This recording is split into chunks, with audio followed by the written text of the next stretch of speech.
everyone, and welcome to prompt number 92 to answer a very popular question. How do I get my prompts? This is a book I bought at a store. It's a published book and you can find it online if you Google it. All right, here we go. Let's see, we have, a single samurai. All right, time to get creative. Here we go. Whoops, just going to start off this by saying I forgot to press record when sketching, so there's our first samurai. Obviously, I have to put a little bit of humor into this because that's just what I love doing with my art. So our first sketch is a samurai that is not wearing anything below the belt. I don't know why. Guess I just wanted to draw a butt. What's new? So I also just drew regular samurai armor just to get a feel of what I'm going to be having to deal with. And then I got a really good idea because I was sort of drawing the armor in bits and pieces. It really got me thinking about a scarecrow, and then I got this really cute idea, well, I think it's cute, to make a samurai scarecrow and having a bunch of ninjas around it being spooked because ninjas are black like crows. I just thought it would be a cute idea, and honestly, very happy with this prompt. So just like my last prompt, I started off by drawing what I was going to create in a sort of 3D cutout situation, just to get a feel for where I was going to place things, how big I needed to draw them. There's a dog barking in the background. Can you hear that?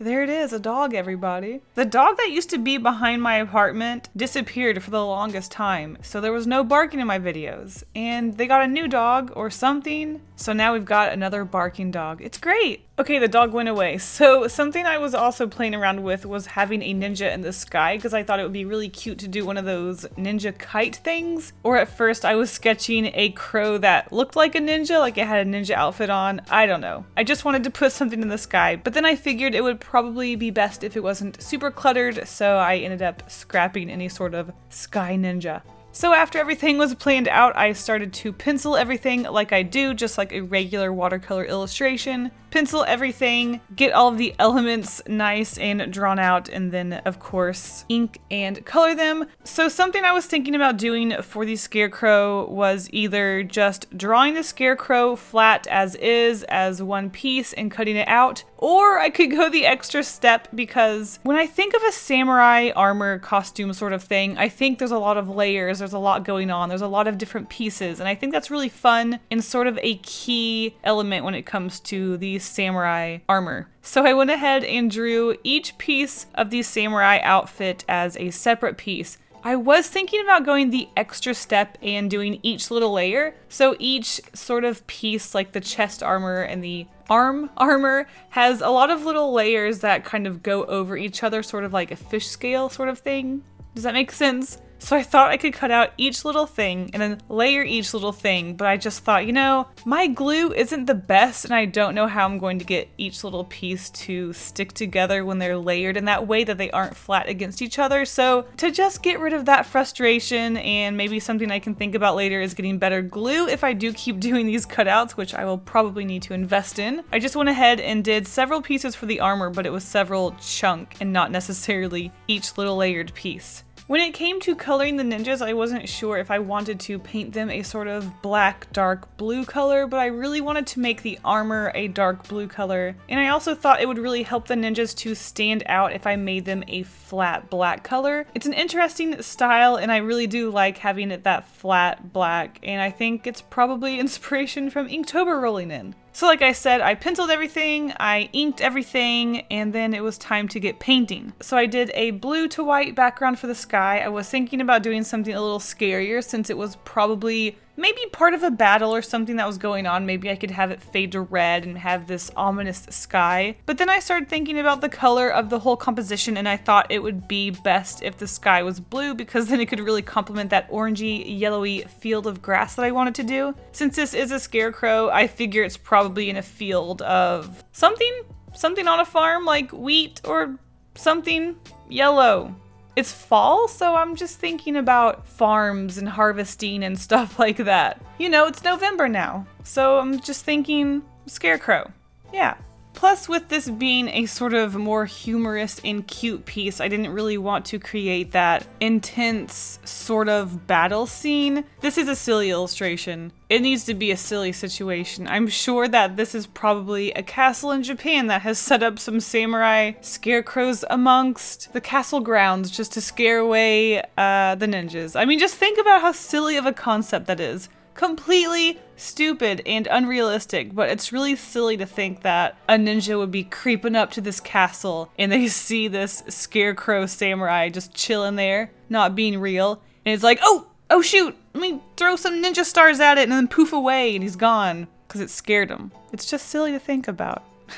At least I hope you guys think it's silly, or I'm just sitting here laughing at myself. Anyways, as I was saying about color, everything has this blue or yellow tone to it, which I really think makes the whole illustration come together. So the sky is blue, the grass is yellow, and then we have the ninjas who have this sort of yellowy skin tone and this blue sort of scaredness going over it. And then of course the samurai has the yellow wheat sort of stuff coming out of it, the yellow sort of flowery bag, and the blue armor. It all just comes together and creates this cohesive piece, and I really like that. Apparently that's something that I get really into. When painting each individual piece, I got really confused when it came to painting on the shadows. I really confused myself with which armor piece was which sort of little crotch piece was which, and which shoulder piece was which, and then I ended up switching some things. I really need to start writing next to them which is what and where the shadow is coming from, because I just got really confused, and then I wasn't really sure what would be creating a shadow where once I started stacking the armor pieces. Not only that, but I seem to have forgotten that I'm going to be cutting out these pieces, so I was making sure to paint inside the lines of each of these pieces. Like, Kasey, it could have went so much faster if you just painted over them really sloppy because you were going to cut them out anyways. But whatever. I'm just practicing for when I do a regular illustration piece. What can I say?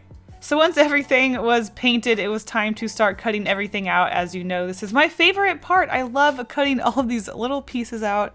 And now I feel like I need to tell you guys that that was sarcasm because you guys don't seem to pick that up well.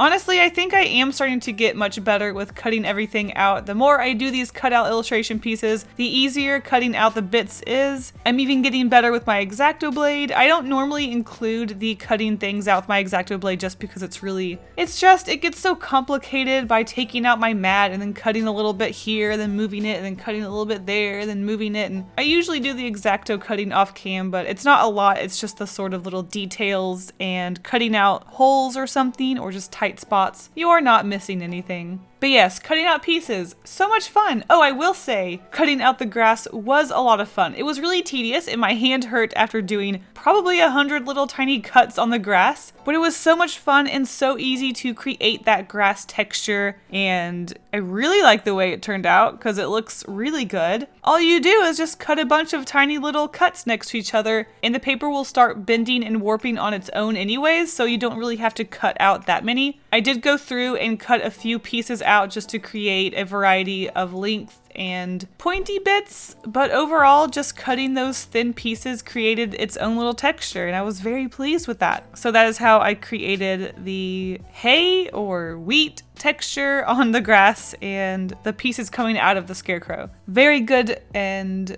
nice results on that one. Wow, what is English? So yeah, once everything was cut out, I glued all of the individual little pieces together. Like I said, it was kind of a struggle with the sort of kids glue I'm using. I should probably invest in some better crafting glue. I ended up sticking the ninjas on... Oh, I never explained what I was even doing. Okay, so I wanted to make it look like the little ninjas, you could make them run away or kind of squirm or shake in place because they were scared. I just thought it would give that extra little movement that makes my illustrations really adorable when it comes to this 3D art. 3D art is cool, but then you make it move and it's like, whoa, this is so cute. So the ninja on the left is running away, the ninja in the middle is shaking in his boots, and then we have a ninja in the background that's just his little feet sticking up because I just thought it would be cute to have his little feet sticking up. So I put them on little popsicle sticks so you can grab them and move them, and that is that. I am so pleased with this illustration. It's so adorable and I hope you guys enjoyed it.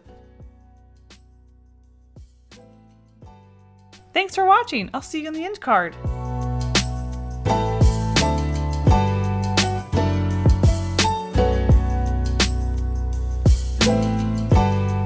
You guys created so many fun windmill character designs holding a double-sided axe, which were the 2 prompts. But the 2 featured artists are Ao Kitrin, I am so sorry, who created this really fun RPG screenshot of this Stupid Saurus and Lord Hairless. It's just really fun and colorful, and I really like it.